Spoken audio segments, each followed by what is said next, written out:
Hello everyone, आज के इस वीडियो में हम देखेंगे कि कैसे राइटिंग और स्पीड दोनों को हम एक साथ इम्प्रूव कर सकते हैं। जनरली पेरेंट्स की ये कंप्लेन होती है कि बच्चा राइटिंग अच्छी नहीं लिखता है या फिर राइटिंग अच्छी लिखता है और स्पीड कम होती है, और अगर स्पीड को बढ़ाने की कोशिश करें तो राइटिंग बिगड़ जाती है। तो ऐसी कौन सी चीज़ें हैं जिनसे हमारी राइटिंग इफ़ेक्ट हो जाती है जब हम स्पीड में लिखने की कोशिश करते हैं? तो सबसे पहली जो प्रॉब्लम है वो है लिखने की आदत। आजकल बच्चों को लिखने की आदत नहीं होती है। जब लिखने की आदत नहीं होती है तो हमारी जो मसल्स हैं वो एक्टिव नहीं हो पाती हैं।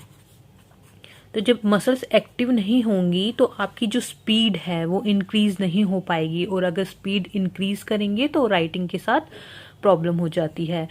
तो कैसे इन मसल्स को हम एक्टिव करें? मसल्स को एक्टिव करने के लिए कुछ एक्सरसाइजेस करनी होती हैं। तो वो क्या हैं? आपको इन स्ट्रोक्स की प्रैक्टिस करनी होगी, और इन स्ट्रोक्स को आप जितना बड़ा बना सकते हैं उतना बड़ा बनाने की कोशिश कीजिए। इन स्ट्रोक से आपकी जो राइटिंग करने के लिए हैंड्स की मसल्स होती हैं उन मसल्स की एक्सरसाइज हो जाती है, और जब आप लिखना शुरू करते हैं उन मसल्स में ऑलरेडी इतनी पावर होती है कि आप लंबे समय तक लिख सकें। और कोशिश कीजिएगा ये जो जितने भी राइटिंग स्ट्रोक्स हैं इनको आप आंखें बंद करके प्रैक्टिस कीजिए।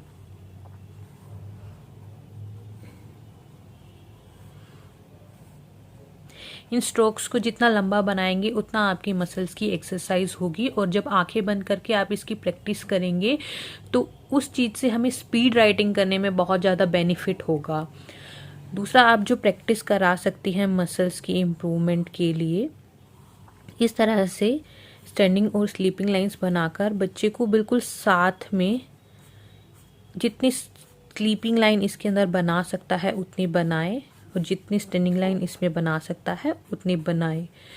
थोड़े दिनों के लिए इस चीज़ की प्रैक्टिस ज़रूर कराएं। इससे हमारी जो होती है हैंड की मसल्स एक्टिव हो जाती हैं, क्योंकि अगर बच्चे की स्लो राइटिंग की प्रॉब्लम इनिशियल ईयर्स में आप ख़त्म नहीं करेंगे तो आगे जाकर ये प्रॉब्लम बहुत ज़्यादा इफ़ेक्ट करने वाली है, क्योंकि बड़ी क्लासेस में जाकर बच्चों को बहुत ज़्यादा लिखना पड़ता है।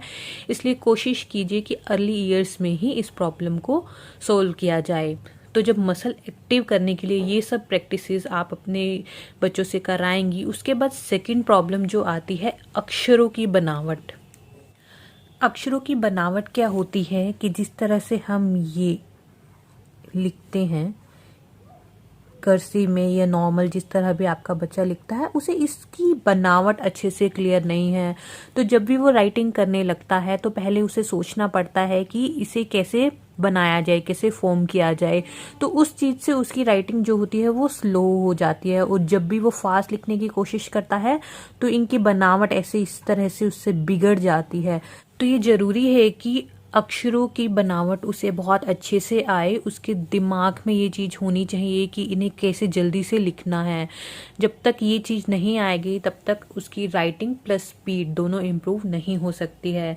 नेक्स्ट चीज़ जो है जिस पे हमें फोकस करनी है वो है अक्षरों को जॉइन करना।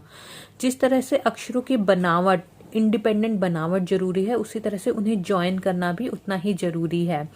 जैसे कि हमें ए बी सी डी ये सब जॉइन करके कैसे लिखना है उसे पता होना चाहिए। तो इसलिए अक्षरों को जॉइनिंग की प्रैक्टिस कराना भी अच्छी राइटिंग और अच्छी स्पीड के लिए बेहद आवश्यक है। इन तीनों पॉइंट्स के बाद मसल एक्टिव, अक्षरों की बनावट और अक्षरों को जॉइन करना, ये बेसिक चीज़ें हैं जो हमें चाहिए। इनके बाद जो चीज़ें हमें ध्यान में रखनी होती हैं वो होती हैं पेन या पेंसिल। बच्चा क्या यूज़ करता है। जनरली बच्चों को बहुत क्रेज़ होता है कि इस ब्रांड का पेन लेना है या इस तरह की पेंसिल यूज़ करनी है।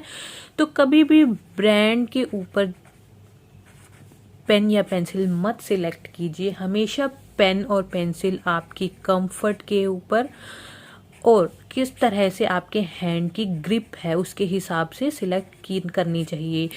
मार्केट में जाकर आप देखिए कि आप कौन सी पेंसिल को या कौन से पेन को कंफर्टेबली अपने हाथ में उठा सकते हैं और उससे किस तरह से कंफर्टेबली लिख सकते हैं, आप उस पेन या पेंसिल को चूज़ कीजिए। कभी भी ब्रांड के हिसाब से पेन पेंसिल चूज़ मत कीजिए। जो दूसरी चीज़ है, आपको ये ध्यान रखनी है कि न्यू पेन, जो भी आप पेन नया लेते हैं, उससे कभी भी आप एग्ज़ाम पेपर मत लिखिए, क्योंकि किसी भी पेन को अपने हाथ में सेट होने के लिए थोड़े टाइम चाहिए होता है। तो इसलिए जब भी आप कोई नया पेन लेते हैं, उसकी थोड़ी अपने घर पे प्रैक्टिस कीजिए, नॉर्मल रफ काम में प्रैक्टिस कीजिए, तभी उसे एग्ज़ाम में यूज़ कीजिए। उससे आपकी स्पीड का आउटकम बहुत अच्छा आएगा। तो ये जो टिप्स मैंने आपको सभी बताए हैं, इन सभी टिप्स को अपना कर देखिए, आपके बच्चों की राइटिंग और स्पीड में 100% इम्प्रूवमेंट मिलेगी। अगर वीडियो पसंद आया तो इस चैनल को सब्सक्राइब कीजिए। Thank you.